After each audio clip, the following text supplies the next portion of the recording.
Very pleased that to be joined here at SB Nation by the one and only, the dashing, the debonair. He is set to be in the new Avengers movie, is what I've been told, per all of the emails and whatnot, from the Peach Bowl, from Atlanta, from all over the world, really, in different respects. It is Gary Stokan, president, Grand Master of the Peach Bowl. Gary, thank you so much for taking the time to join us at the best time of the year. Man, I really appreciate you having us. Thanks so much for your interest in the Chick-fil-A Peach Bowl. I was speaking to your staff about this. This is a very, very difficult thing for me to do because I'm an Arizona State alum. And so I hold a very near and dear part of my heart with regards to the Peach Bowl, but it can't be as near and dear as I want it to be. You know what I mean? And you and I had a targeting call last year, right? Yes, sir. Thank you very much. I appreciate you saying that. But it's funny that we're chatting on New Year's Eve. So happy New Year to you and your family. But that game, thank you very much. That game happened on New Year's Day. So we're kind of bookending 2025 with this discussion. Obviously, we didn't know that would be the case. But so I'm certainly biased in a positive and negative way, which I suppose makes me impartial. But the Peach Bowl feels a little bit more special to me than any of the other traditional New Year's Six, whatever you want to call them, bowls. Why is that, to start? What makes the Peach Bowl so much more illustrious than all the rest? Well, in your case with Arizona State, I'll tell you an interesting story. We've had huge impact on college football recently with, bringing the College Football Hall of Fame to Atlanta and, right, changing the face of college football on the front side of the season, scheduling wise, with our Aflac Chick-fil-A kickoff game, now Aflac kickoff game. But back in 1970, Arizona State was ranked number 8, and Frank Kush was the coach. And they could not get into one of the big bowls at that time, Orange Sugar, Cotton, Rose Bowl. And so George Crumbley, who was in my position as president of the Peach Bowl, reached out and brought Arizona State to Atlanta. They played North Carolina. It was in Bobby Dodd Stadium. And it rained in the first quarter, sleeted in the second quarter, snowed in the third quarter, and iced in the fourth quarter. And Bill Dooley, who was Vince Dooley's brother, was the coach at North Carolina. And Vince, who has since passed away, told me that, I was on the sidelines of that game in Bobby Dodd and supporting my brother. And Gary, I had to leave at halftime. I was never so cold in my life. And Arizona State won 48-26. They had a great team. But the Arizona people were sitting there in the stands freezing and saying, wait a second, it's 80 degrees out in Scottsdale today. Why don't we start one of these bowl games? And with Frank Kush and Arizona State being so good. And so they start talking to the Peach Bowl people. And out of that, the Fiesta Bowl was created. So interesting little bit of history with Arizona State and the Peach Bowl. That is very cool, and is, I think, a great microcosm as to the types of dominoes that can fall from the Peach Bowl. And I do think the overall kind of town hall effect that being in Atlanta has does make it feel different. The College Football Hall of Fame being there. I haven't been to the Peach Bowl specifically, but I've been to the Atlanta area. I've been to a Falcons game, things like that. And it does feel it feels different than even with all due respect to the Fiesta Bowl or the Cotton Bowl or whatever, because it does feel like college football lives there. And I think that has to work as an advantage to you in your bowl game as opposed to even the other bowl games that we all love as college football fans. Well, you're right. Interesting enough, a lot of people are complaining about, people having to travel to these different bowls in the playoffs, and everybody's envious of us because of our location geographically, where we have 3 interstates that intersect in the middle of downtown. So people can drive from the Midwest, the Northeast, the Southeast pretty easily. And then with the best and biggest airport in the world, and the most efficient and effective airport in the world that has hourly flights from most of the major markets into Atlanta. You can get here either driving or flying wise, number one. Number two is our stadium is what I think is the best indoor stadium in the country, and maybe the best NFL stadium in the country. When you put 2 college bands in there and 2 college teams, and we typically sell out like we will this year, it just creates a whole electric atmosphere in there. So, we're very blessed to be a part of the CFP. We've worked hard to get there. And over the last 6 years, we're second only to the Rose Bowl in viewership and TV viewership and attendance. And so we've come a long way from 1998, my first year as CEO, when our own newspaper, the AJC, called us a third-tier bowl game with Georgia and Virginia in our game. I'm sure that didn't stick with you. You know what I mean? It doesn't sound like it did back in 1998. No, I have an acronym I use in my business, which is ROCKS. You want to build your foundation on solid rocks. And ROCKS is building relationships is R. O is look for opportunities. C is be very competitive. K is be very knowledgeable about everything in the business. And S, be very strategic. And so we've been building our foundation on rocks and for the last 28 years. And, it's paid off, certainly. That's a great acronym, and it's applicable to all walks of life, not just the highest levels of That's college right. football. I love that, and I love the disposition that you all hold. I agree with everything that is Atlanta. I cover the Dallas Cowboys primarily, and as much as I'm fond of AT&T Stadium, it doesn't compare. Nothing does to Mercedes-Benz. It is truly, I would agree with you. I think Minnesota, can come kind of close, but Atlanta is far and away the most illustrious, outside of maybe a Premier League, what Tottenham has going on, venue. It's the most illustrious stadium domestically, at least, is what I'm willing to say without a shadow of a doubt. I appreciate that. We'll take it. Well, hey, look, if you're second in the world, you know what I mean? There's a long way to go down from that point. Gary, I know you're retiring soon, so congratulations to you in that respect. And you mentioned 1998. I'm curious if you had to speak to your 1998 self and you had to say, this is the thing you have to be the most prepared for in terms of the world of college football changing. And you had a 30-second elevator pitch to make. The DeLorean's about to go back up. You've got to get back in. You don't have much time. What is the one thing you tell yourself? It's difficult to encapsulate all that information, but what point of guidance would you tell yourself? Yeah, I think the most important thing you can do in any business is to build strong relationships. Mm-hmm. I think relationships that you can build today, that you can do business with people 20, 25 years from now, pay. And, I've told the story before, my relationship with Nick Saban back when he was at LSU. Back in 2000, he was the only coach that's ever called me to be in our bowl game. And he called and said, "Hey, Gary, we're trying to build a program at LSU. We're 8-4. Peach Bowl is the best bowl we can get to. We'd love to come." And so my job at that time was to select the teams. And so I went to my board and I said, "We're going to take LSU."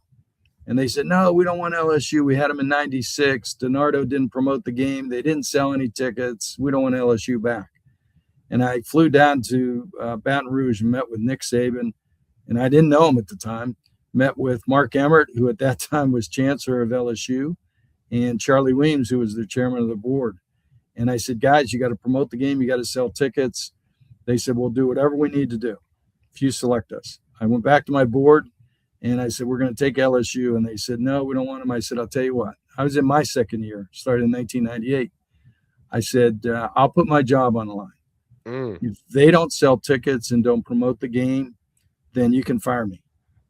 And I still remember I called the Saban household, and Terry Saban picked up the phone and said, "Please, Gary, tell me we're coming to Atlanta. Please, please, please." And I said, "Sister, pack your bags. You're heading to Atlanta." And she let out a wahoo, and they sold 16,421 tickets. I still remember it. The first day of ticket sales, they came up and beat Georgia Tech, who was ranked number 14. And when I went back on campus, as I've had for 27 years, and this year will be year 28, to do what I call the good, the bad, and the ugly. Whatever we did good, we want to do better. Whatever we did bad, we want to do good. And whatever we did ugly, we want to cut out. So you got to talk to your customer to find that out. Again, it's building relationships. And Nick told me, he says, "Gary, every kid that we were recruiting watched our game from the Under Armour All-American game in Houston that year, and they signed with us." And that was the team, Booger McFarland and Spears and those guys, that wound up winning the national championship for LSU in 2003. So you fast forward to 2008, I start the kickoff game because the NCAA had legislated a 12th game to the schedules. And we didn't get into the BCS because they went to a double host model with the 4 existing BCS bowls. And back to my rocks, I'm competitive, I look for opportunities, and I'm strategic. And I said, if they're not going to let us on the BCS on the front side, back side, we're going to start the BCS on the front side. And I called it the Daytona 500 of college football. I received a cease and desist letter from Daytona 500 people, but we had Clemson and Alabama, and Nick was in his second year at Alabama. And when I called him, I said, I'm starting this. Love to have Alabama come over. He said, Gary, you help me start my program at LSU. I'm just getting my program started at Alabama. People forget he's in his second year. They went 7-6 and lost to Louisiana Monroe in his first year. And they came over and they beat Clemson 34-10, and Clemson was top 10. And Alabama was on the cover of Sports Illustrated, Alabama's back. And Nick would tell you that was the start of Alabama's run that they went on. So relationships are the key to any business. I love that. Obviously, relationships begins your ROCKS acronym for a reason. And I think that being able to identify like-minded people, in your case, identifying Coach Saban and the disposition and the intensity he had with regards to not just what he was doing at LSU, but what he would obviously go on to do at Alabama, and him able to identify that you were working that way in your own arena, in your own, walk of life, to a point that, when you establish the front side of things, as you mentioned, you're able to, return the favor, but in a way that everyone can benefit from. And right. Clearly everyone, did. And I think you all laid the foundation for what we know this thing to work as, here in 2025. You could argue that it doesn't work this way if not for your discussion with Coach Saban back when he was at LSU, way back when. That's exactly right. It's a great point you make that, I've always felt like, I work for Peach Bowl, but I always, whether I was at Adidas or Converse, or I was coaching at North Carolina State, or had my own sports marketing company, I always felt like the relationship I had with whoever I was doing business with on the other side is I worked for them as well. Right. And if I felt that way in my mind, then we could construct a win-win relationship and a win-win business deal. And I always tell my staff, pigs get fat and hogs get slaughtered. If you want to be the hog in a deal, you're going to do one deal and you're going to get slaughtered. If you're a pig and let everybody eat at the trough, you'll do business a long time together. So sorry to be full of acronyms and quotes and everything, but I love acronyms and quotes. I'm a big analogy guy, and it's fitting because at this moment in time, I have a honey baked ham in my smoker, getting ready, obviously. Great. For the Sun Bowl and, of course, for the Cotton Bowl. And that leads me to tonight. It is New Year's Eve as we're chatting. Some people may watch this after the fact. It has to be interesting. I joked right before we started recording about how you weren't busy at all and you had nothing going on. But in some respect, that is kind of true, because you kind of just have to sit and wait between New Year's Eve and New Year's Day to find out who is ultimately going to play in the Peach Bowl this year. It's a semifinal game. What's that like? I would imagine you don't have – I know you don't have a rooting interest. I know you're rooting for intensity and fun and narratives and stories and just college footballness all over the place. But you've done all this work. So what is it like now to watch the rocket take off and just let it, get to space and begin its orbit? It's been really strange. We sat last Monday. I typically have a staff meeting in the afternoon.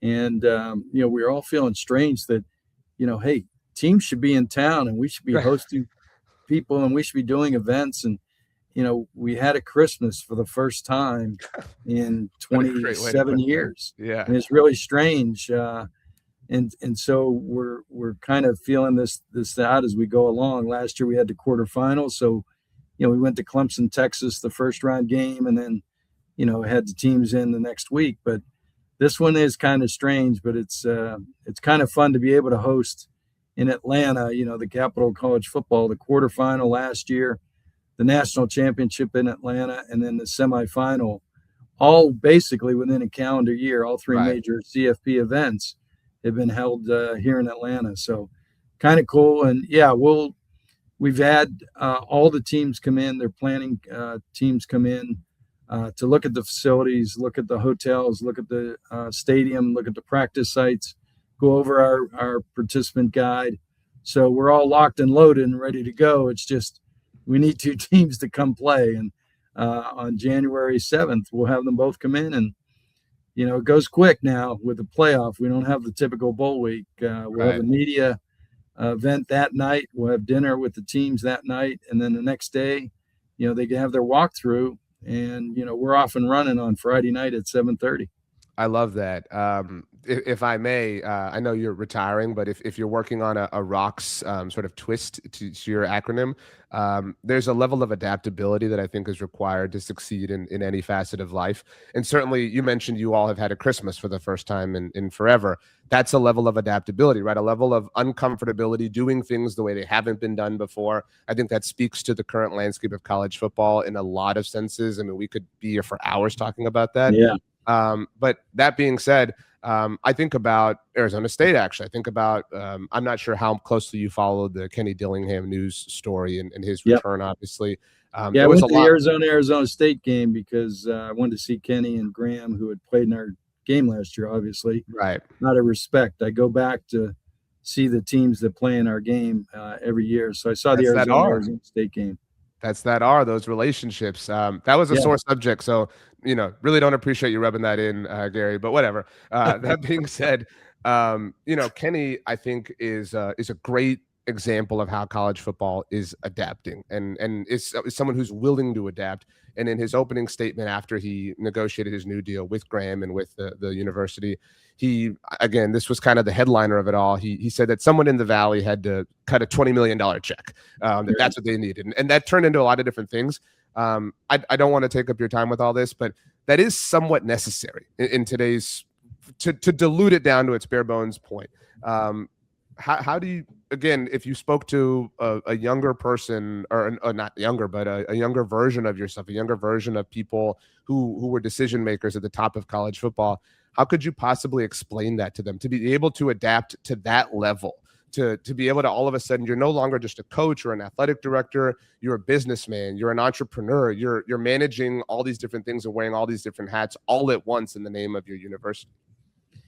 It's a great question. I can go on for a half an hour. You probably don't have that kind of time, but there's probably only one subject in this country, and we're a very divided country, that you could get everybody to agree with, and that college athletics is going down an unsustainable path and causing huge ramifications and ripple effects in so many different ways. They've lost their way. Mm-hmm. College athletics has lost its way. It used to be, and I'm a benefactor. I received a scholarship to play basketball at North Carolina State. My dad made $17,000 working 3 jobs. And so, I got a free education, ended my college with a degree and had no debt, and was blessed to get a job at North Carolina State to coach basketball after playing there. We should be getting back to what college athletics is about, which is giving someone an opportunity for a free education, number one. Secondly, is getting them a degree.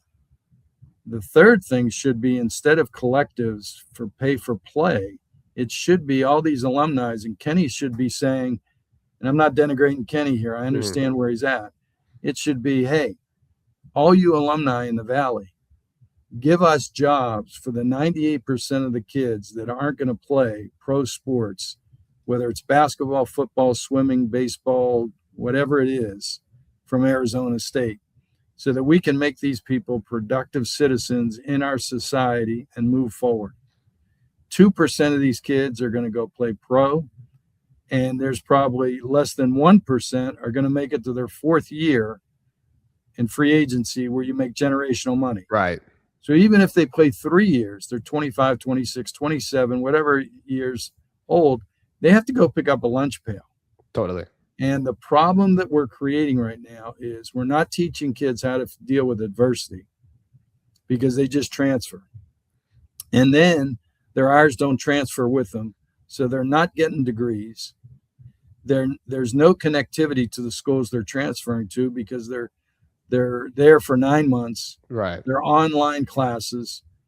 So to go back and try and get a job nobody knows you, Right. right?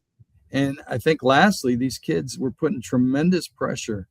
And trust me, these kids should deserve legitimate NIL money. They should be getting that, right? But the problem is when you start paying these kids $1 million, these agents are not registered. They're taking 30% off the top. Then you got to pay taxes. And then at 18, 19, 20, a lot of these kids are sending money back to mom, and that's funding their family. Well, in 3 years, 4 years, that dries up. And now these kids have to go work at company XYZ if they get the opportunity. Right. Maybe without a degree, they don't get the opportunity, but with a degree, maybe they get the opportunity, and they're going to make $50,000 a year, and they got to go to work every day. I'm just worried that there's going to be mental problems with these kids that, are going to go from here in revenue to there, and then their families are going to suffer as well. So whether it's transfer portal, whether it's the signing date for high school kids and not giving high school kids opportunities now, whether it's the coaches' contracts, whether it's, the different laws in each state with NIL. Right. I mean, there are so many problems in college athletics that, we need a commissioner of college football, college basketball, women's basketball, and baseball. All the Olympic sports should go play under the national governing bodies of USA Gymnastics, track and field, swimming and diving, etc., and make them more regional competition and prepare them for the Olympic Games. And the board of each of those, like college football, should be 2 players, 2 coaches, 2 ADs that know the sport, 2 presidents, and 2 commissioners, and let them devise a vision of where the sport needs to go and deal with all the problems, right? Because we've put presidents, and I'm not denigrating them, but unfortunately, they don't know anything about sports, and we're putting them in decision-making processes. And they don't know, and God willing, they should know. They're running billion-dollar corporations on their campuses. They got more important things to deal with. But we put them in decision-making processes. They make decisions that aren't in the best interest. They don't know, back to that, rocks. They don't have the knowledge. And so they can't cast a vision of where the sports needs to go. And without a vision, what do you have? Chaos. And that's why we have chaos in college athletics now. I think all of that was incredibly poignant and incredibly well said. And I know I think you were well understood that you weren't denigrating anybody. I think Coach Calipari, to take it to college basketball, had his rant the other day where I think he summed it up well as well, saying, look, everyone is playing by the rules of engagement and everyone's entitled to do that. It's just a matter of the rules of engagement within the transfer portal or NIL or whatever. Each sector has its own rules of engagement. And so it has created not just one level of chaos, but multiple and subset levels of chaos that you're just transferring, no pun intended, from one level of chaos to another. And that's how we've created this web that encircles, college athletics as a whole. But thankfully, because I don't want to end on a sour note, things like the Peach Bowl exist. To restore our faith in humanity, to restore our love and our admiration and our nostalgia and our future outlook for what college athletics, college football namely, has to offer. I'm so excited for this year's game. Last year I swore off the Peach Bowl for forever in the initial 30 seconds, but then that wore off, and I was very excited once again to watch what I think is the best bowl game that college football has to offer. Gary, I wish you all just the best game that we can possibly see. I know that we're going to get that, and I know the players and coaches are going to be treated well. What, as we close, is the thing that you are most excited about for this Peach Bowl specifically, without knowing the teams admittedly? Well, thank you for the last 30, 45 seconds of what you said about the Peach Bowl. And you're right. We have tried to be a good caretaker of college football, whether it's bringing the College Football Hall of Fame to Atlanta, whether it's creating the kickoff game that becomes a major data point for the CFP selection committee year in and year out, and whether we've, kept to our mission of being the 9th oldest bowl game founded in 1968, but the first bowl game founded for charity. Mm-hmm. And so we're the most charitable bowl organization in the country. We've given over $70 million to charities in Atlanta, Georgia, and throughout the country using college football for the greater good. And so that humbly is the thing that I'm most proud of, that we've been able to positively impact our community and the community of college football in a positive way. That's wonderful. Well, congratulations on the upcoming retirement, Gary, and a happy New Year as well to you and yours. Health, wealth, and happiness to all of you. And we'll be watching, obviously, and hoping for a game-winning field goal with all sorts of drama, with all sorts of intensity, and then for free Chick-fil-A for everybody involved, obviously. I love it. I love it. Hey, God bless. Happy New Year. Thank you. Thank you so much, Gary.